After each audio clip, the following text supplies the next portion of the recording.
The damp earth clung to Andrei's boots as he walked back from the cemetery. The gray sky wept with him, a mirror to the ache in his chest. Grandfather Stepan's headstone, adorned with a simple wooden cross, seemed stark and lonely against the backdrop of the barren landscape. It had only been a year since Stepan had passed, but it felt like a lifetime. He was the anchor, the steady hand that had guided Andrei since his mother had slipped out of their lives like a whisper on the wind. Druzhak, his faithful German shepherd, nudged his hand with a wet nose, his brown eyes full of concern. Andrei scratched behind his ears, finding a small comfort in the dog's silent loyalty.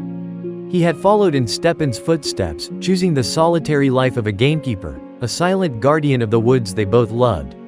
Then came Alyona, a whirlwind of fragile beauty and desperation. He had found her huddled by the old sawmill, shivering and lost. She spoke of a bad breakup, of being stranded and alone. He, accustomed to the silence of the forest, was taken by her vulnerability. He offered her his home, a refuge from the storms raging outside. They had fallen into a rhythm, a delicate dance of shared meals and whispered conversations by the crackling fire.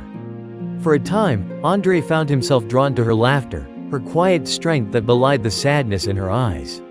He began to believe, hesitantly, in a life beyond solitude. The cracks began to appear subtly, like hairline fractures in glass.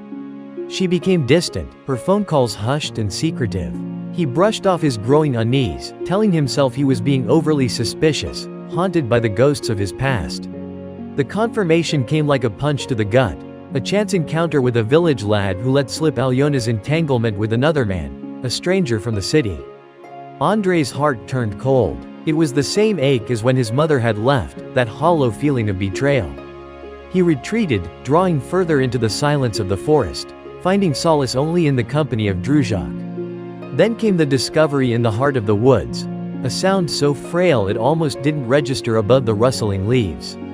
He found her beside a mossy hollow, a tiny bundle of life swaddled in a tattered blanket. A newborn, no more than a few hours old, lay nestled beside a thick, glistening snake, its cold body providing a bizarre form of warmth. He brought the baby back to his cabin, naming her Katusha. Alyona, instead of being relieved, spiraled further down. The alcohol came first, then something more, a desperate search for oblivion that left her eyes hollow and her hands trembling. He tried to talk to her, to understand, but her responses were clouded, lost in a haze of addiction. He found himself alone again, not only with his own grief, but now with the responsibility of a tiny human life, a life that seemed to be tethered to him, a life he had no idea how to care for.